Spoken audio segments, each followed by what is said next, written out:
नमस्कार व्यूअर्स, मैं हूं अमीश देवगन और आप देख रहे हैं सीएनबीसी आवाज। रात के 9 बज चुके हैं और सीएनबीसी आवाज के टक्कर के थर्सडे एडिशन में आपका स्वागत है। एनसीपी में चल रही खींचतान के बीच महाराष्ट्र के डिप्टी सीएम अजीत पवार ने शरद पवार की उम्र पर सवाल उठाया तो बचाव में लालू यादव सामने आ गए। उन्होंने कहा कि राजनीति में रिटायरमेंट की कोई उम्र नहीं होती है। वहीं एनसीपी में आई दरार के बाद अब सवाल उठ रहे हैं कि 2024 में मोदी को टक्कर देने निकले क्षेत्रीय दल क्या अपने घर में कमजोर है, क्योंकि पहले शिवसेना में फूट पड़ी और अब एनसीपी में बगावत हो गई है। ऐसे में बड़ा सवाल है, क्या 2024 की लड़ाई में पहले से ही विपक्ष कमजोर दिखाई देने लग गया है। आज सीएनबीसी आवाज के टक्कर में इसी पे बात होगी। महाराष्ट्र में हारे यानी मुंबई में हारे, लड़ाई दिल्ली में कैसे होगी चढ़ाई। आज सीएनबीसी आवाज की टक्कर का थर्सडे एडिशन अर्थात गुरुवार एडिशन इसी विषय पर व्यूअर्स।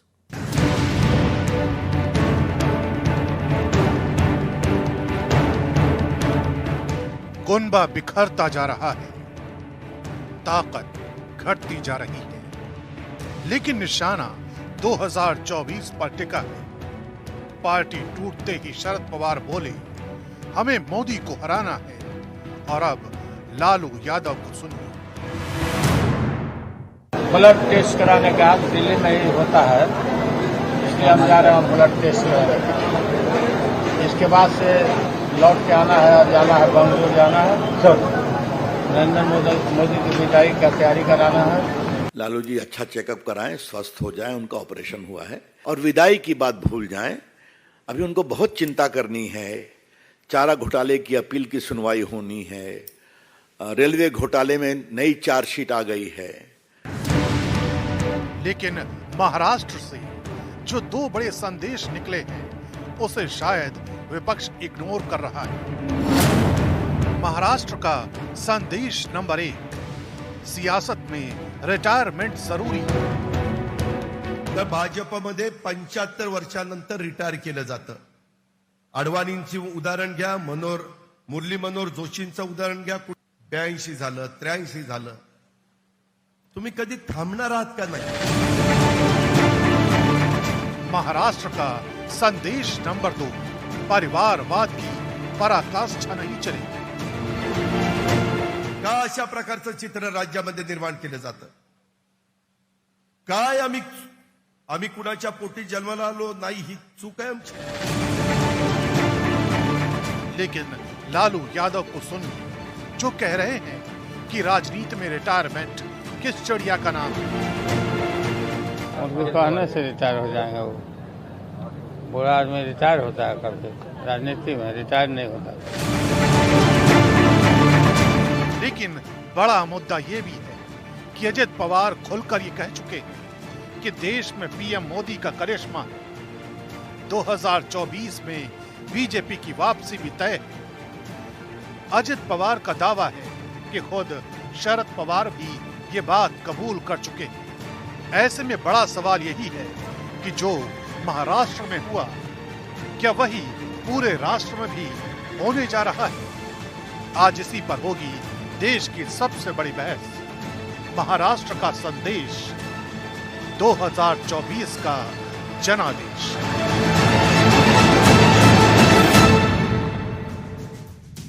और अब वक्त है सुप्रसिद्ध विश्लेषण का। आइए नजर डाल लेते हैं 2024 के जनादेश से पहले महाराष्ट्र के संदेश का विश्लेषण। हम आपको एक एक करके आज संदेश गिनवाएंगे। संदेश नंबर 1, विरोधी के साथ लड़ाई से पहले अपना घर मजबूत होना चाहिए। शायद ये बात भूल गए सब लोग। संदेश नंबर 2, यूपी में बीजेपी पहले से ही काफी मजबूत है, अब महाराष्ट्र में भी बीजेपी का पलड़ा भारी हुआ है। उत्तर प्रदेश सीटों के लिहाज से नंबर 1 राज्य है, 80 से ज्यादा सीटें, और दूसरा बड़ा राष्ट्र है, दूसरा बड़ा प्रदेश है महाराष्ट्र, वहां पर 48 सीटें। यानी आप सोच सकते हैं 80 जमा 48 कितना बड़ा सीट शेयर है। संदेश नंबर 3, शिवसेना के बाद एनसीपी में टूट से बीजेपी को एक मनोवैज्ञानिक बढ़त मिली है, बढ़ता हूं मैं आगे की तरफ। संदेश नंबर 4, शरद पवार जैसे धुरंधर का हाशिए पर आना टीम विपक्ष के लिए एक बड़ा सेटबैक है। ऐसा माना जाता है कि शरद पवार मौजूदा राजनीति में एक बड़े चाणक्य की तरह हैं। हालांकि ये अमित शाह के लिए भी कहा जाता है कि अमित शाह एक बड़े चाणक्य हैं, लेकिन चाणक्य तो खैर एक ही हुए इस देश के अंदर, लेकिन शरद राव पवार को भी बहुत बड़ा चाणक्य माना जाता है। लेकिन उनकी अपनी पार्टी उनसे खिसक गई, उन्हें हवा नहीं लगी, ये बहुत महत्वपूर्ण है। उद्धव ठाकरे का तो हम जानते ही हैं क्या हश्र हुआ है। लेकिन बढ़ता हूं मैं आगे, और संदेश नंबर 5, किसी भी पार्टी में परिवारवाद की प्रकाष्ठा आत्मघाती है। ऐसा कई पॉलिटिकल पंडित ने बीते दिनों में लिखा है कि परिवारवाद की बेला का हश्र यह है कि अगर कोई कॉम्पिटेंट है या नहीं है कॉम्पिटेंट, लेकिन पुत्र या पुत्री को ही सत्ता का सुख मिलेगा, यानी अपनी पार्टी की सत्ता का, सरकार वाली सत्ता का नहीं, क्योंकि वहां पर तो आएंगे ही नहीं, तो सत्ता कैसे मिलेगी। लेकिन महत्वपूर्ण यह है कि क्या वो आत्मघाती है। सवाल नंबर संदेश नंबर 6 जो कि महत्वपूर्ण है, मौका परस्त वाली का गठबंधन टिकाऊ नहीं होता है। और अब आज का बड़ा सवाल, द बिग क्वेश्चन इज, और स्क्रीन पे बड़ा सवाल है, महाराष्ट्र में हारे लड़ाई, दिल्ली पर कैसे होगी चढ़ाई। मेरे साथ बात करने के लिए सुधांशु त्रिवेदी, सांसद भारतीय जनता पार्टी के, अनुराग भदौरिया प्रवक्ता समाजवादी पार्टी के, वारिस पठान प्रवक्ता एआईएमआईएम के, मेरे साथ आनंद दुबे हैं शिवसेना उद्धव गुट के, सत्य प्रकाश मिश्रा नीतीश विचार मंच के जुड़ेंगे। आप तमाम लोगों का अभिनंदन है। लेकिन अनुराग भाई, स्वागत है आपका। आपका मुंह बड़ा सूखा हुआ दिख रहा है, स्वास्थ्य ठीक होगा, मैं तो यही कामना करता हूं। लेकिन ये बीते एक हफ्ते में जो कुछ हुआ है, बीते हफ्ते में जो कुछ हुआ है, उसने आपकी दिल की धड़कनों को बढ़ा दिया है या फिर आपको सुकून दिया है? नहीं, हमारे नहीं, भारतीय जनता पार्टी की दिलों की धड़कन को बढ़ा दिया है, क्योंकि भारतीय जनता पार्टी को एहसास हो चला है। अब देखिए, भारतीय जनता पार्टी दो चीजों की बहुत बात करती थी, एक करती थी भ्रष्टाचार की, दूसरी करती थी वंशवाद की। अब भ्रष्टाचार का आलम यह है कि जिनको भारतीय जनता पार्टी भ्रष्टाचारी बता रही थी, जिनकी यहां रेड हो रही थी, उन्हीं को कहा आओ भैया, आओ आओ आओ आओ राजभवन आओ, हम आपको स्वच्छ करने जा रहे हैं। उनको मंत्री पद का शपथ दिला के राज तिलक, जाइए, आप पुरानी बात हो गई, उनका राज तिलक हो गया, पार्टी भी खिसक गई है, ये पुरानी बात हो। सत्य प्रकाश जी, क्या आपको लगता है जो सेटबैक लगा है महाराष्ट्र में, एक सेटबैक है, उसको कोई माने ना माने, बहुत सारे लेख लिखे गए उस विषय के ऊपर, लेकिन परिवारवादी पार्टियों के लिए एक मैसेज है, अ बिग मैसेज है, the strong message. Amish Devgan जी, जो महाराष्ट्र में हुआ वो प्रधानमंत्री नरेंद्र मोदी जी का चेहरा बेनकाब करता है। उनको भारत के सामने एक कमजोर प्रधानमंत्री, एक कमजोर नेता की तरह साबित करता है, क्योंकि 4 दिन पहले वो कह रहे थे कि ये सारे लोग भ्रष्टाचारी हैं, और उस प्रधानमंत्री ने उन सारे भ्रष्टाचारी जिसको वो कह रहे थे उसको सरकारी बना दिया। तो भ्रष्टाचारियों को सरकारी बनाने वाले प्रधानमंत्री वास्तव में अंदर से बहुत कमजोर और विपक्षी एकता की 23 जून की बैठक से घबराए हुए दहशत में लगते हैं। इस देश में लोकतंत्र है और 140 करोड़ जनता देख रही है इस प्रधानमंत्री के 9 साल के तमाम कर्तव्य को और तमाम हरकतों को। जनता मालिक है लोकतंत्र में, पार्टियां मालिक नहीं होती। नीतीश कुमार परिवार मालिक होते हैं? नहीं, मैं ये नहीं कहता। अगर परिवार को संघ परिवार ने एक पूरा ऑक्टोपस की परिवार, कोई परिवार नहीं चलाता ना। ने ऑक्टोपस की संघ परिवार, कोई परिवार के 2-3 लोग राजनीति क्यों करता है? संघ परिवार इस देश में राजनीति क्यों करता है? वो करे सांस्कृतिक काम। ऑक्टोपस की तरह भाजपा को जकड़ा हुआ है और भारतीय जनता पार्टी परिवारवाद पर जवाब ना दे, क्योंकि जब जनता ने किसी को चुन दिया, लोकतंत्र में जनता मालिक है, तो वो चुने हुई सरकार को, चुने हुए लोगों को भ्रष्टाचारी पहले बताकर फिर अपने में शामिल कर ये बताता है कि भारतीय जनता पार्टी 2024 में डरी हुई है, तो जब खोखली है, उसके पग डगमगा रहे हैं। अच्छा, जब एनसीपी का ये वाला गुट आपके साथ महागठबंधन में था, तब भी ये भ्रष्टाचारी था? हमने हमेशा कहा है कि ईडी, सीबीआई और आईटी के जिस तरह की तभी दुरुपयोग, सत्यप्रकाश जी, ये अब आप अन्याय कर रहे हैं ना, ये अब सवाल का जवाब दीजिए। भ्रष्टाचारी कौन है इस पर फैसला न्यायालय करेगा, ठीक है, लेकिन प्रधानमंत्री सुधांशु त्रिवेदी क्या मॉरल वैल्यू, सुधांशु त्रिवेदी जो भ्रष्टाचारी बता रहे जी उसको सरकारी बता रहे, सुधांशु दहशत है विपक्ष की एकता से। You made your point. Sudhanshu Trivedi, परिवारवादी पार्टियों को एक संदेश मिला है, लेकिन उस संदेश को कोई सुनना नहीं चाहता, उस संदेश से कोई आगे नहीं बढ़ना चाहता। तमाम लोग ये कहते हैं कि ये सब कुछ ईडी सीबीआई की वजह से हो रहा है और महाराष्ट्र का संदेश कोई जनादेश नहीं है। देखिए, कभी कभी हमारे विपक्षी भारतीय जनता पार्टी के प्रति वैमनस्य और मोदी जी के प्रति घृणा में पता नहीं क्या क्या बोलने लगते हैं। अरे भाई, संघ परिवार को आप परिवार से कहां कर दिए? संघ परिवार का कोई भी व्यक्ति एमएलए, एमपी, मंत्री नहीं बनता है। और परिवारवाद वो होता है जहां मैं अगर आपसे पूछूं कि ये इको कर रहा है, जरा इसको ठीक करवा दीजिएगा। परिवारवाद वो होता है कि बिहार का जो प्रथम परिवार है ना, यदि आपसे पूछा जाए कि उसका एक व्यक्ति बताइए जो एमएलए, एमपी, मिनिस्टर न बना हो, तो आप नहीं बता पाएंगे। जमीन आसमान का अंतर है। कोई सोच समझ के तुलना करनी चाहिए। कुछ लोग जो अपना पूरा जीवन, अपना परिवार छोड़कर राष्ट्र के लिए जीवन का क्षण क्षण समर्पित करने वाले लोगों के साथ पूरी पार्टी को अपना परिवार नहीं, परिवार को जो लोग पार्टी मान लेते हैं और उसी में सब कुछ बंटवारा कर देते हैं, उस कारण से उनको समस्या होती है। हां, एक बात मैं जरूर कहना चाहूंगा, आजकल मैं एक बड़ी नई चीज देख रहा हूं और ये मैं पहले भी बोल चुका हूं। विपक्ष के नेताओं का एक अद्भुत चरित्र देखने को मिल रहा है। मतलब अपने को चिल्ला चिल्लाकर अपनी पार्टी और अपने सरकार को भ्रष्टाचारी घोषित होने का नहीं, भ्रष्टाचार होने का वो देना, सर्टिफिकेट देना। भाई, भाजपा का कहना था कि आरोप है, प्रधानमंत्री जी ने कहा आरोप है। हम आज भी मानते आरोप है। जांच होने के बाद यह बात दूध का दूध पानी का पानी होगा कि व्यक्ति ने भ्रष्टाचार किया अथवा नहीं। मगर ये तो कहते थे ऐसा कुछ हुआ ही नहीं, आज कहते हैं ऐसा ही हुआ था। गजब है भाई। आपकी पार्टियों का, सरकारों का ऑफिशियल स्टैंड ये रहता है कि ऐसा कोई घोटाला था ही नहीं, और आज कहते नहीं घोटाला था, हमारी सरकार ने किया था, हम बहुत बड़े भ्रष्टाचारी थे, हमारे जो मंत्री थे उन्होंने किया था, हमारे जो मुख्यमंत्री ने किया था। और फिर इसके बाद नहीं, ये सुनिए, या अगले चरण पे आते हैं, फिर कहते हैं, फिर ये दिखाते हैं कि इनके नेता, इनकी पार्टी के लोग नैतिक दृष्टि से कितने कमजोर हैं कि साहब वो डरकर पार्टी छोड़ के चले जाते हैं। तो क्या साबित करना चाहते हैं? अपनी पार्टी, अपनी सरकार की ऐसी एलानिया बेइज्जती करने का उदाहरण आपको भारत की राजनीति में नहीं मिलेगा।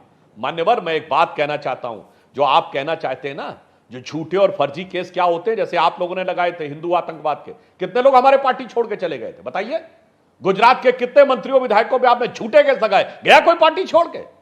इमरजेंसी की बात करिए, 2-2 साल जेल में रहे, कोर्ट जाने का भी ऑप्शन बंद था, गया कोई छोड़ के?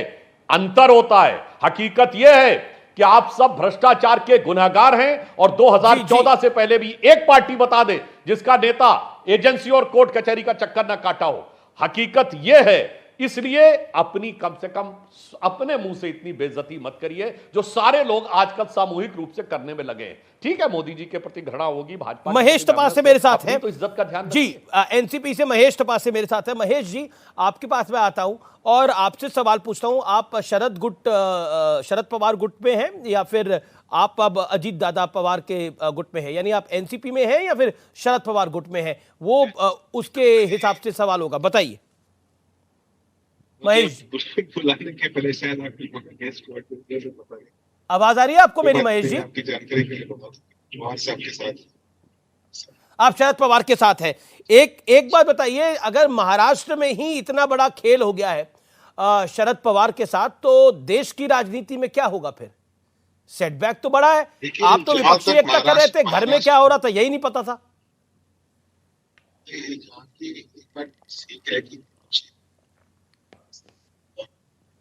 लगता है ऑडियो कट रहा है। मैं दोबारा आपसे संपर्क साधने की कोशिश करूंगा। आनंद दुबे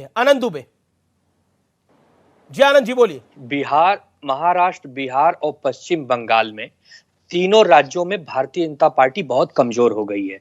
मैं यदि विशेष रूप से महाराष्ट्र की बात करूं तो महाराष्ट्र में 48 में से 40 से ज्यादा सीटने वाली भाजपा और एमएलए में 105 सीटों से ज्यादा जीतने वाली भाजपा की आज स्थिति ऐसी है कि मंत्रिमंडल में उनके केवल 10 मंत्री बने हैं, उसमें से भी 2 मंत्री बाहर से आए हुए दलों के हैं।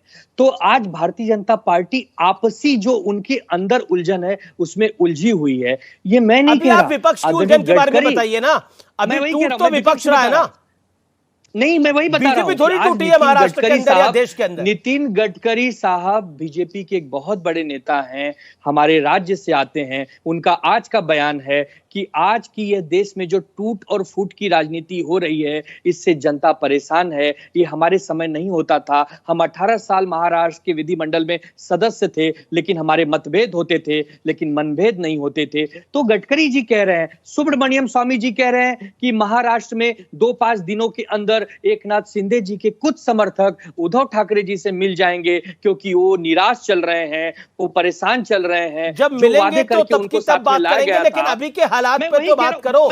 आप तो एक सपना देख रहे हो, वो सपना सुंदर होगा, उस सपने में हमारा महल बनेगा, हमारे पास बड़ी गाड़ी आ जाएगी, हम प्राइवेट जहाज से घूमेंगे। आप एक सपना देख रहे हो। अभी हकीकत की बात करें, हकीकत यह है शिवसेना शिंदे के साथ है, एनसीपी अजीत पवार के साथ है, और आज यदि विपक्ष चुनाव के होते हाथ हैं, क्या है?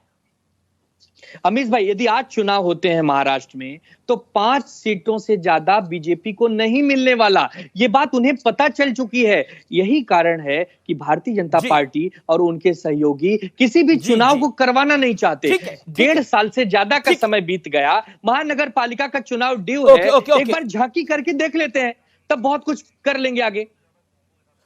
आज की तारीख के अंदर बीजेपी की 200 से ज्यादा विधायकों के साथ अपनी सरकार है, यह आज की हकीकत है। अब आप आगे की बात करेंगे। Sudhanshu Trivedi, 40 second rebuttal, then Waris Pathan. देखिए, जो दुबे जी कह रहे थे, अगर यह हकीकत है तो आपको क्या लगता है वो सारे विधायक जो पहले आपकी पार्टी के थे या जो आज एनसीपी के हैं, या अंदरूनी मामला है एनसीपी का और यूपीए का, उन्होंने उनको छोड़ दिया, वो हकीकत नहीं समझ रहे हैं। मान्यवर अगर हकीकत समझ पाते तो आपकी पार्टी की एक गति नहीं होती। यही तो मैं कह रहा हूं, आप लोग उस बात को समझ ही नहीं पाए जो मोदी जी ने पार्लियामेंट में बोला था। उसे रिपीट कर देता हूं कि आपको तो इस बात का यकीन ही नहीं है कि आपके पैरों के नीचे जमीन नहीं है, और आ जाकर आप लोग कुछ भी बोलने का प्रयास करते हैं। मैं एक बात सिर्फ कहना चाहता हूं, नितिन गडकरी जी ने बिल्कुल सही कहा है। देखिए, गठबंधन बनता है राज्यों में तब जब खंडित जनादेश हो, फ्रैक्चर्ड मैंडेट हो, मजबूरी है कि विरोधाभासी दलों को साथ में लेना चले। मगर महाराष्ट्र तो अद्भुत उदाहरण है, स्पष्ट जनादेश था भारतीय जनता पार्टी के नेतृत्व में भाजपा शिवसेना गठबंधन को। मगर जब स्पष्ट जनादेश का अपहरण करके तोड़ फोड़ की जाती है, जब स्पष्ट जनादेश के बाद गठबंधन के अंदर टूट की जाती है व्यक्तिगत अहम और सत्ता के लिए, तो इस ढंग की विचित्र परिस्थितियां उत्पन्न होती हैं जो महाराष्ट्र को बाद में देखनी पड़ी। परंतु निराधार जो गठबंधन होता है वो नहीं चल पाता, और इसलिए जो पार्टी के कार्यकर्ता और कैडर आपके साथ नहीं रहे। एक लाइन जो मैं फिर कह रहा था, रिपीट कर दूं कि पार्टी को परिवार न मानकर परिवार को पार्टी मानने के कारण यह समस्या। मैं रिटायरमेंट पे भी आऊंगा जो लालू यादव ने बोला है।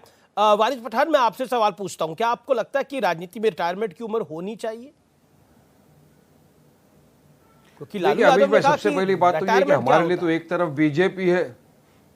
अच्छा, अभी सुनिए ना, अभी अमीश भाई, हमारे लिए तो ऐसा हो गया है कि हमारे लिए एक तरफ बीजेपी है और एक तरफ ये सो कॉल्ड सेक्युलर पार्टी है, और हमारी हालत हो गई है रजिया गुंडों में फंस गई। इनके खिलाफ बोलता हूँ तो एंटी नेशनल हो जाता हूँ, सेक्युलर खिलाफ बोलता हूँ तो मैं सेक्युलर नहीं रहता, मैं बीजेपी की बीटिंग बन जाता हूँ। मगर प्रफुल्ल पटेल शरद पवार के साथ पटना में थे वो मीटिंग में, जहाँ हमको तो नहीं बुलाया, हम तो इनके लिए पॉलिटिकल अनटचेबल्स है।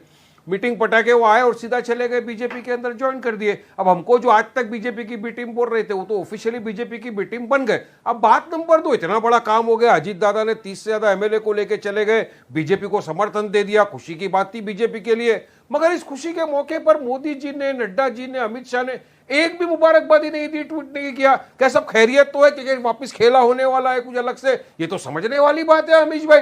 अब बात नंबर 3 ये है, मोदी जी ने 4 दिन पहले क्या कहा, एनसीपी सबसे भ्रष्ट पार्टी है, 70,000 करोड़ का घपला कर दिया उन्होंने वो बैंक का, मगर उसी के साथ जाके हाथ मिला दिए। मोदी ने कहा ना खाऊंगा ना खाने दूंगा, मगर पूरे एनसीपी को ही खा गए वो तो। फडणवीस का स्टेटमेंट देखो, 2 वीडियो है, मैं भेजूंगा अभी मैं आपको व्हाट्सएप पे। क्या बोलते हैं फडणवीस एक जगह, I will send Ajit Dada to jail, in jail Ajit Dada will do chakki पिसिंग एंड चक्की पिसिंग एंड पिसिंग। कहां चले गई वो चक्की, अभी उसका क्या होगा चक्की का वो नहीं पता। फडणवीस ने वापस एक वीडियो के अंदर कहा, कुछ भी हो जाए अकेला जाना पसंद करूंगा, अकेला रहूंगा जिंदगी भर, मगर एनसीपी के साथ हाथ नहीं मिलाऊंगा। अब क्या हो गया, हाथ भी मिला लिए, गले भी मिल लिए, सत्ता में भी। इसीलिए मुझे गाना याद आ रहा है ना अमीश भाई, पिक्चर का नाम है भागम भाग। ना बीवी ना बच्चा ना बाप बड़ा ना मैया, the whole thing is that भैया सबसे बड़ा रुपया ईडी सीबीआई का डंडा, चाचा भतीजे का नहीं, भतीजा चाचा का नहीं। वक्त इतना खराब चल रहा है अमीश भाई, देखिए क्या हो रहा है देश में, और बदनाम हमको। अब देखना यह है कि जो बीटिंग कर रहे थे, ये इनका होगा क्या आगे? और ठीक है, बीजेपी इनको के सुधांशु आपने त्रिवेदी इनको मुझे बुलाया जवाब दे नहीं दे, सत्य प्रकाश, और इनको आप बी क्यों टीम कहते हैं। मोदी ने मुबारकबादी नहीं इनके विधायक आप लोगों ने अपने यहाँ शामिल करवा लिए सारे। तब कितने पैसे दिए थे इनके विधायकों को? हम किसी को ना बी टीम कहते हैं और हम किसी विधायक को पैसे दे करके कुछ करते हैं। वो विधायक पहले भी बिहार की राजनीति में आरजेडी और जदयू के साथ रहे हैं, वो विधायक वापस अपनी जगह पर गए। बीजेपी पैसों में ले रही है और आप पैसों में नहीं ले रहे आप हो। इस चीज को समझिए। कांग्रेस राजस्थान में पैसों में नहीं ले रही। हमने कोई आधी रात किसी को मंत्री नहीं बना दिया। वहां पे सबको 9 लोगों को बुला तो बड़ी दोपहरी में मंत्री बनाया है। 9 लोगों को बुला करके मंत्री बना दिया, उप मुख्यमंत्री बना दिया। 4 दिन पहले कह रहे थे चक्की पीसिंग और ये बहुत करप्ट लोग हैं जी। आप समझिए, आदरणीय प्रधानमंत्री नरेंद्र मोदी का दुमुहापन देखिए कि जैसे शामिल हो गए तो अब वो दूध के धुल गए। हेमंत विश्व शर्मा को आज तक जांच बंद कर दी। ऐसे इन पर जांच बंद। समस्या ये है इस देश। आबिश भाई, इन्होंने झूठ कहा। इन्होंने कहा हमने किसी को रातों रात मंत्री पद नहीं दे दिया। इन्होंने क्या कहा अभी? झूठ कि हमने रातों रात किसी को मंत्री पद नहीं दे दिया। गलत बोल रहे हैं। बिहार में जब इन्होंने हमारे 4 विधायकों को तोड़ा, जब उनके ईमान को खरीदा, अरे किसी को नहीं खरीदा, आप गलत जानकारी रख रहे हैं। क्या हुआ? तब कुछ नहीं, तब सब अच्छा है। अरे सब गंदा है। गलत जानकारी रख रहे बनाया कि नहीं मंत्री? चलिए बताइए। बिल्कुल किसी को मंत्री नहीं बनाया, वो शामिल हुए हैं आरजेडी में। चेक करके आइए मंत्री बनाया। आधी रात मंत्री नहीं बना दिया, जिस तरह महाराष्ट्र की घटना हुई। आपके विधायक उधर गए आरजेडी में, वो उनका स्वागत किया। हाँ, कान पकड़ के माफी मांगना पड़ेगा सबके सामने, टीवी के चैनल पे बैठ के बोलो मांगेंगे माफी। अरे उसको आधी रात किसी ने मंत्री नहीं बनाया क्या? वारिस पठान आप कुछ भी बोलते चले जा रहे हैं। बनाया वो लोग पहले भी राजनीति आपके साथ नहीं करते थे। आपका जो प्रदेश अध्यक्ष था वो तो जदयू की राजनीति हमेशा करता रहा। आपको मालूम ही नहीं है, आपको बिल्कुल जानकारी नहीं है, आपको बिल्कुल जानकारी नहीं है, आपने उनको आपको कोई जानकारी नहीं है बिहार की राजनीति में। और आप झूठ बोलते हैं। लोग अगर कह देते हैं आपको झूठ बोलते हैं, क्या बिहार की जानकारी नहीं है मेरे को? क्योंकि आपकी हरकतें इतनी सांप्रदायिक होती चली जाती है कि लोगों को दिक्कत होता है आपसे बात करने में, आपके बयानों पर। वारिस पठान साहब एक बात समझ लीजिए, महाराष्ट्र की घटना पूरी तरह अलग है। वारिस साहब आप होल्ड करिए ना, 30 सेकंड बोलने दीजिए। ओके, आप अपनी बात को रखिए। देखिए, बिहार में उनके विधायक आरजेडी जेडीयू में पहले भी राजनीति करते रहे, वो चले गए, उनको मंत्री नहीं बनाया आधी रात बुला करके। दूसरा पॉइंट, प्रधाधानमंत्री राजनीति में रिटायरमेंट की कोई उम्र नहीं होती। राजनीति जो लोग मुस्तैदी से करते चले जाए उनके लिए क्या रिटायरमेंट? सुधांशु इसका जवाब, सुधांशु इस बात का जवाब। लालू यादव कहते हैं रिटायरमेंट क्या होती है? रिटायरमेंट लेने की तो कोई बात ही नहीं है। अटल जी ने भी रिटायर, पर अटल जी रिटायर हो गए थे 2004 के बाद अटल बिहारी वाजपेयी रिटायर्ड थे। He was at home. LK. Advani retire हुए, मुरली मनोहर जोशी रिटायर हुए, हमने रिटायर होते हुए लोगों को देखा है। पीवी नरसिम्हा राव रिटायर हुए, उन्होंने मनमोहन सिंह रिटायर हो गए। पहले कहा ओके, मेक योर पॉइंट। न रिटायर। ओके, सुधांशु। हाँ, वो प्रधानमंत्री के समय कहा था। प्रधानमंत्री पद से हटने के बाद उन्होंने भाजपा में कोई पद नहीं रखा था। मगर हम कहना चाहते हैं, जो लालू प्रसाद यादव जी के बारे में बात करें, अभी देखिए वो जानते क्या है, लालू प्रसाद यादव जी की पार्टियां या इनके जैसी जो पार्टियां हैं, ये तो शी जिनपिंग मॉडल पे चलती हैं। जैसे अभी नहीं 2 साल पहले शी जिनपिंग ने संविधान संशोधन करा के अपने को हमेशा के लिए राष्ट्रपति रहने का चाइना के संविधान में संशोधन कर लिया था। वो संविधान संशोधन इन सारी पार्टियों में है, इसलिए रिटायरमेंट का सवाल ही नहीं। ये तो भाई उस सिस्टम में बिलीव करते हैं ना कि जब तक रहेंगे हम रहेंगे, उसके बाद हमारा परिवार रहेगा। तो परिवार तो यथावत रहेगा, वो शाश्वत रहेगा अगर पार्टी रहेगी तो इसलिए इनके यहाँ परिस्थिति ये नहीं है। मोदी जी खुश नहीं है क्या इस गठबंधन से? नड्डा जी खुश नहीं है इस गठबंधन से, अमित शाह खुश नहीं है, अजित पवार को ज्वाइन कर लिया।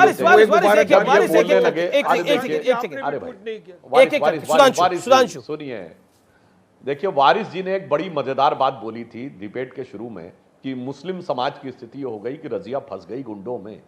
कुछ हद तक मैं उनकी बात से सहमत हूं। जिस ढंग से बरगलाकर सब लोग मुस्लिम समाज को कैप्टिव बनाना चाहते हैं अपने में, वो हद तक सही है। मगर वारिस भाई, आपके साथ भी स्थिति जानते क्या है? आपका लेना एक न देना दो महाराष्ट्र में। खाम एक कहावत है, बेगानी शादी में अब्दुल्ला दीवाना। मतलब आप आके खामखा में ताली पीट रहे हैं। हमारे 4 को लेके चले गए, कुछ लेना एक न देना दो। महाराष्ट्र में हमारे 2 एमएलए, एक खासदार है, तो हमारा कुछ स्टेक नहीं है। महाराष्ट्र में हमारा एक खासदार है, 2 एमएलए है, मैं खुद एमएलए रह चुका हूं महाराष्ट्र का। मैं ये कह रहा हूं कि सरकार किसी की भी बने, हम लड़ रहे, आपका तो कुछ भी स्टेक नहीं था।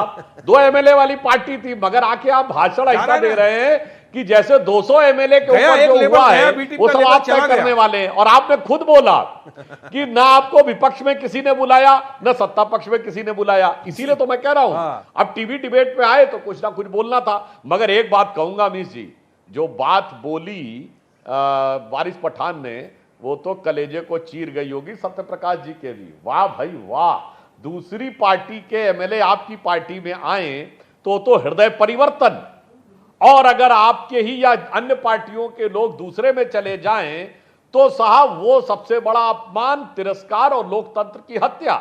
जब ऐसे आप उदाहरण देने लगते हैं तो कई बार आईना हमें दिखाने की जरूरत नहीं पड़ती है, अपने कर्मों से। ठीक है, क्या कहावत है, 3 बुलाए 13 आए, दे दाल में पानी। यहां आपने 13 बुलाए, 3 तो पहले ही गायब हो गए, और एक मीटिंग से जाने के बाद बोलता है, अब पार्टी वहां पे टूट जाती है और वो बोलता है कि मुझे हंसी आ रही थी। सुधांशु त्रिवेदी जी, 20 सेकंड। अमीश देवगन जी, ये लोकतंत्र है, सहमति और असहमति का लोकतंत्र है। बिल्कुल सहमति और असहमति का है, लोकतंत्र लेकिन अभी चीजें और सामने आएंगी। जुलाई की बैठक होनी थी, वो टली है थोड़ी, अभी चीजें और सामने आएंगी। जुलाई वाली बैठक टल गई है, चीजें अभी और सामने आएंगी। कहीं ये ना हो कि सुधांशु 10 सेकंड का रिप्लाई, सुधांशु 10 सेकंड का रिप्लाई, सुधांशु 10 सेकंड का रिप्लाई, बस 10 सेकंड में। मान्यवर सत्य प्रकाश जी, आप जो कह रहे हैं गठबंधन की तो एकता छोड़िए, गठबंधन के अंदर पार्टियों की एकता खतरे में पड़ गई। और उसके बाद आप कह रहे हैं, प्रफुल्ल पटेल जी ने जो एक बात कही कि 7 पार्टियां ऐसी जिनका 1-1 सांसद, और 1-2 पार्टी ऐसी जिनका 0 सांसद, और उसके बाद भी बाहर निकलकर यह गति हो गई। अनुराग बुधरिया, रिटायरमेंट की उम्र होनी चाहिए या नहीं होनी चाहिए? सवाल यह है, जवाब दीजिए सर। देखिए मैं अपनी 2 बात कह लूं, फिर उसके बाद आप सवाल पूछ लीजिएगा। एक, आपने भ्रष्टाचार बोला था, तो मैंने कहा जिस पे भारतीय जनता पार्टी भ्रष्टाचार का आरोप लगाती बोल चुके हैं, सवाल का जवाब चाहे पश्चिम बंगाल में हो या महाराष्ट्र में हो। नहीं, मैं जवाब दे रहा हूं। चाहे मैं अपनी बात कह लूंगा, उसके बाद जवाब दूंगा, मुझे बोलने का मौका ही नहीं मिला 35 मिनट तक। चाहे आप महाराष्ट्र में हो, जिस पे आरोप लगाते थे उनको आप आके मंत्रिमंडल में शामिल कर लेते हैं। अभी बीजेपी के प्रवक्ता वंशवाद की बात कर रहे थे, तो मैं इनसे पूछना चाहता हूं, अगर उत्तर प्रदेश में देखें तो निषाद पार्टी भी तो वंशवाद की है, फिर आप उनको अपने साथ क्यों लिए हुए हैं? अपना दल भी तो वंशवाद से आती है, फिर आप अपने साथ क्यों लिए हुए हैं? राजभर जी को अपने साथ भी आप क्यों लेते हैं? क्यों शिवसेना को अपने साथ लिया हुआ है? क्यों आपने अकाली दल के साथ सरकार बनाई थी? क्यों आपने पीडीपी के साथ सरकार बनाई थी? क्यों आप चौटाला जी के साथ सरकार मिलकर चला रहे हैं? आप बताइए ना, वंशवाद से तो आप भरे पड़े हैं। और आप आपकी पार्टी में चले जाएंगे तो आप अनुराग ठाकुर के पिताजी भी चीफ मिनिस्टर थे, और परवेश वर्मा के भी पिताजी चीफ मिनिस्टर थे, जो एमपी है और मंत्री भी हैं। आप सिंधिया फैमिली पूरे ले आए, तो वंशवाद में आप डूबे पड़े हो, चाशनी की तरह लिप्त हो पूरे। तो इसलिए आप भ्रष्टाचार वंशवाद की बातें आपके मुंह से शोभा नहीं देती। अब आपने कहा रिटायरमेंट की एज, मैं पूछना चाहता हूं, इस देश के अंदर में राजनीति में रिटायरमेंट की तो कोई एज है ही नहीं। आप रिटायरमेंट की कोई एज अभी तक तो राजनीति में संवैधानिक रूप से नहीं है। जब संवैधानिक रूप से आ जाएगी तो उस पर बात की जाएगी। अनुराग भाई रुके, अनुराग भाई बिल्कुल रुके ना, आपने बहुत अच्छा जवाब दिया। मैं बहुत शुक्रगुजार हूं कि आपने मेरे सवाल का जवाब दिया।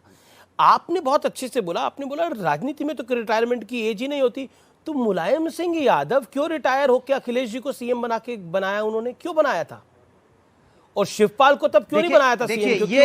वो 60 साल के ऊपर थे। मैं सवाल पूछ रहा हूं आपसे, मुलायम सिंह यादव ने रिटायर होकर क्यों सीएम और पार्टी की कमान दी थी अखिलेश यादव को? जवाब दीजिए। जवाब दे रहा हूं। आपको शायद मालूम नहीं है, विधायक दल की मीटिंग हुई, विधायक दल में ज्यादातर लोग चुने गए थे। उन्होंने कहा कि हम अखिलेश यादव जी को चीफ मिनिस्टर देखना चाहते हैं। मुलायम सिंह जी को नहीं देखना चाहते थे। विधायक दल के नेताओं ने मुलायम सिंह यादव को नहीं देखना चाहते थे। धरती पुत्र मुलायम सिंह यादव को नहीं देखना चाहते थे, अखिलेश को देखना चाहते थे। ये आप कह रहे हैं? पूरी बात क्या कह रहे हैं? हल्ला मचाने से नहीं होगा। आपने क्या बोला? आपने बोला वो मुलायम सिंह यादव को देखना नहीं चाहते थे। दिक्कत आपके साथ है कि मुझे बोलने। अच्छा बोलिए, क्या बोल रहे थे आप? मैं बोलूं, फिर आप बोलना। मैंने कहा विधायक दल की मीटिंग हुई, विधायक दल की मीटिंग में नहीं, मेरा ध्यान खराब नहीं, टमाटर जनता देख रही है। टमाटर पे जनता का ध्यान है क्योंकि बहुत महंगा है। विधायक दल की मीटिंग हुई, विधायक दल में पार्टी नेता बैठे, पार्टी के नेताओं में सहमति बनी, इवन नेताजी ने भी सहमति बनाई कि नहीं, इस बार मुख्यमंत्री अखिलेश यादव जी को बनाना है। इसमें नेताजी की भी सहमति थी, पूरी पार्टी की सहमति थी, विधायक मंडल की सहमति, विधायक दल के नेता की सहमति थी। कारण क्या था? इसमें दिक्कत क्या है? कारण क्या था? नेताजी क्यों पीछे हट रहे थे? अखिलेश जी को क्यों आगे ला रहे? मिलकर चुना भाई, कारण क्या होता है? अरे इसलिए ला रहे थे क्योंकि पार्टी को नया उनको लगा, नेताजी को या हमारे पार्टी के नेताओं को सबको मिलके लगा कि अखिलेश यादव जी को जिम्मेदारी देनी चाहिए। मुख्यमंत्री तो दी जिम्मेदारी, क्यों जिम्मेदारी, उन्होंने प्रूव करके दिखाया। क्यों जिम्मेदारी देनी चाहिए? उसका एक कारण बताइए ना। काम आज भी जिम्मेदारी देनी चाहिए। मुलायम सिंह यादव के बाद आजम खान भी हो सकते थे, शिवपाल यादव भी हो सकते थे, अखिलेश यादव को क्यों जिम्मेदारी देनी चाहिए? नेता तय करते क्यों देना चाहिए, क्या होता है?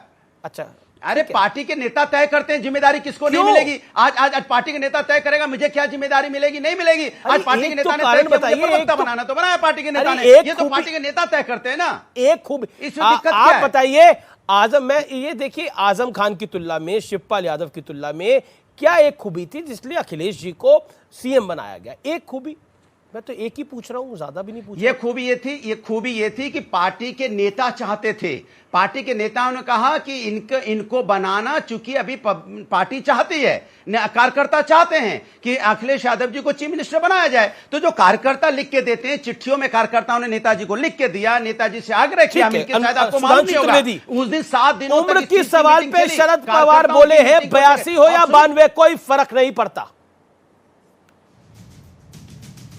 देखिए, हम ये बात जो अभी आपने पूछा और इतनी दुविधा में डाल दिया अनुराग भदौरिया जी को कि वो बेचारे टमाटर लिए हुए, खुद ही उनकी बात का टमाटर का सलाद हुआ जा रहा था कि वो बता नहीं पा रहे थे कि 37 वर्ष के। अनुराग सुनिए, सुधांशु को सुनिए आप। अरे आपका टमाटर का सलाद बन गया, 4 मिनट बोले आप। मैं पूछना चाहता हूँ कि आपके बीच में कोई नहीं बोला, मजबूरी है बोलना, क्या करें जब टमाटर हाथ में था तो बोला नहीं। Okay, Sudhanshu make your point. अच्छा, मेरे साथ चौहान साहब भी हैं एनसीपी। देखिए जी, देखिए 37 वर्ष के अखिलेश यादव जी में ऐसा क्या देखा जो जिंदगी में कभी मंत्री तक नहीं बने थे कि शिवपाल जी तो छोड़िए, प्रोफेसर राम गोपाल से अधिक योग्यता दिखी किसी में? वो तो स्वयं मुलायम सिंह जी के परिवार के हैं। कौन सी ऐसी चीज दिख गई भाई सपा के नेताओं को कि प्रोफेसर राम गोपाल जी जो इतने पढ़े लिखे वरिष्ठ और इतने समझदार व्यक्ति हैं, रणनीतिकार, उनसे ज्यादा योग्यता दिख गई? और क्या पार्टी के नेताओं की समझ जनता की समझ के साथ थी? तो इसका जवाब मिला। 2012 में अखिलेश जी प्रोजेक्टेड नहीं थे, मुलायम सिंह जी के नाम पे मिला था। सबसे ज्यादा सीटें मिली सपा को अपने इतिहास की, और 17 में सबसे कम सीटें मिली अपने इतिहास की। अब सोच लीजिए अनुराग जी कि आपकी पार्टी के जो नेता सोचते हैं वो जमीनी हकीकत से कितना जुड़ा हुआ होता है या कितना उखड़ा हुआ होता है। और मैं दोनों बातें बता दूं, 89 में जब पहली बार मुलायम सिंह जी मुख्यमंत्री बने तो वो भी प्रोजेक्टेड नहीं थे, वीपी सिंह के नेतृत्व में सरकार बनी थी और अजीत सिंह इनसे बड़े दावेदार थे, चौधरी अजीत सिंह। वो सीनियर भी थे, उसके बावजूद वीपी सिंह जी ने इनको इसलिए बनाया क्योंकि उनको लगता था चौधरी चरण सिंह जी की विरासत के कारण चौधरी अजीत सिंह उनके बराबर के टक्कर के नेता हो जाएंगे। तो मुलायम सिंह जी भी ऐसे ही बने थे, अखिलेश जी भी ऐसे ही बने। और मुलायम सिंह जी जब हटे थे तब भाजपा को स्पष्ट बहुमत मिला था, अखिलेश जी हटे तब 300 की मेजॉरिटी मिल गई। तो बस ये समझ लीजिए मान्यवर, जो आप बता रहे थे, मैं फिर कह रहा हूं, जमीन की हकीकत क्या होती है और परिवार को पार्टी मानने के कारण गति और दुर्गति क्या होती है, ये आप देख चुके, फिर भी आज समझने को तैयार नहीं है। बहुत बड़ी समस्या। ओके, अनुराग 30 सेकंड में जवाब, देन चौहान साहब एनसीपी के जवाब दे दूं।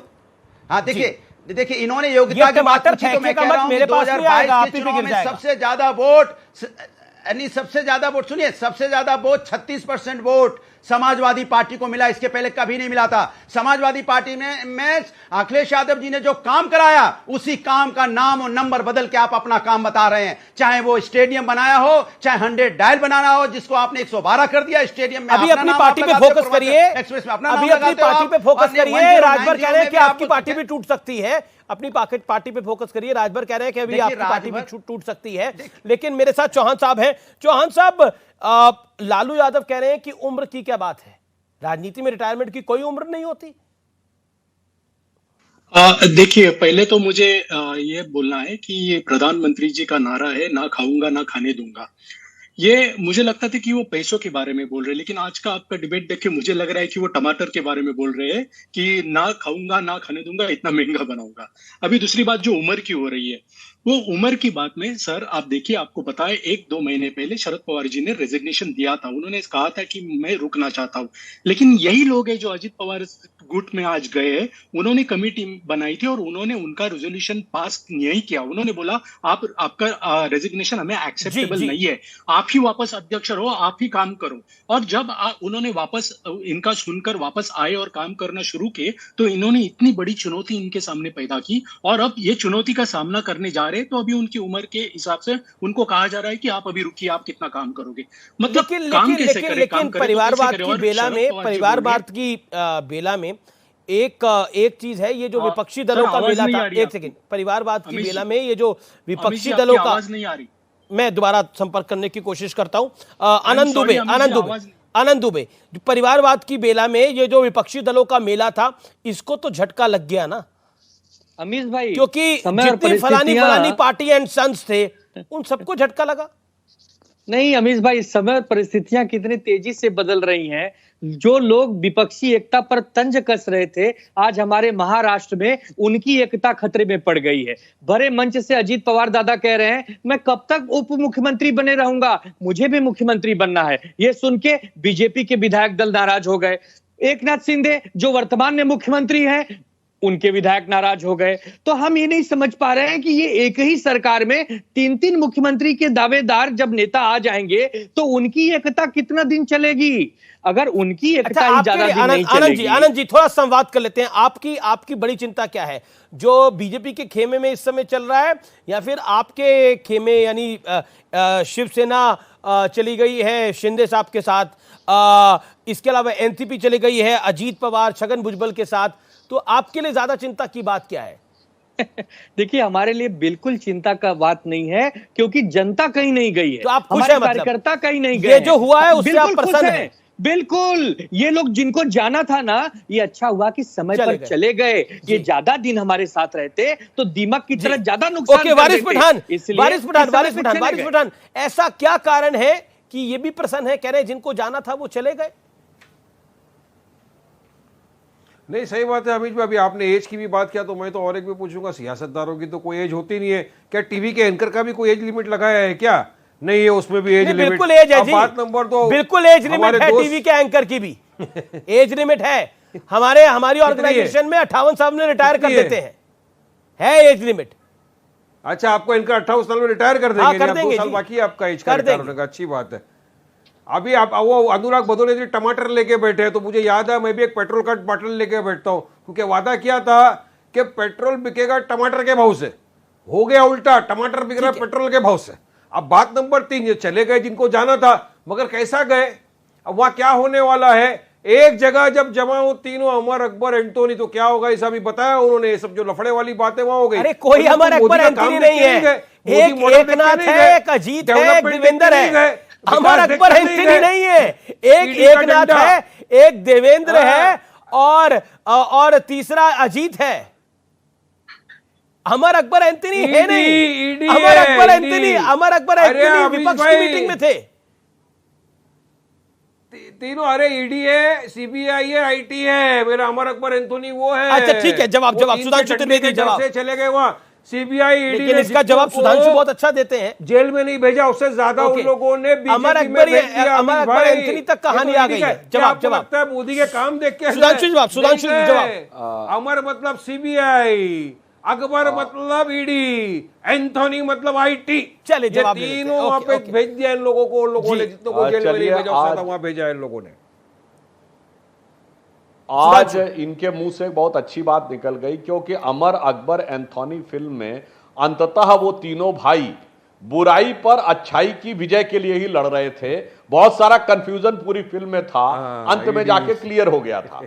तो आज मैं साधुवाद देना चाहता हूं वारिस पठान जी को कि इन्होंने कह दिया कि ईडी, सीबीआई और आईटी ये सारे के सारे लोग सफाई करने के लिए लगे हैं। और ऑन द लाइटर नोट में आपके प्रोग्राम में भी पहले बोल चुका हूं अमीश जी, अगर इस देश में अमर अकबर एंथोनी फिल्म याद कर ली जाए तो देश में बहुत सारी सामाजिक समस्याएं, सांप्रदायिक समस्या खत्म हो जाए। क्योंकि अमर अकबर एंथोनी फिल्म में तीनों का बाप किशन लाल ही था। बस ये बात अमर अकबर एंथोनी को समझ में आ जाए तो लड़ाई का सारा मामला ही खत्म हो जाएगा। मगर मैं एक बात और भी कहना चाहता हूं, आज विपक्ष की स्थिति जानते का, जब फिल्म की बात आई तो मुझे याद आ गया, जैसे विपक्ष के भिन्न भिन्न नेता हम लोग को उपदेश दे रहे हैं, तो मुझे वो फिल्म का पुराना गीत याद आ रहा है कि बर्बादियों का शोक मनाना फिजूल था, मैं बर्बादियों का जश्न मनाता चला गया। आज विपक्ष की स्थिति है, खत्म हो रही है, परिवार मैं ब्रेक के लिए रुक रहा हूं, ब्रेक के बाद वापस आ रहा हूं।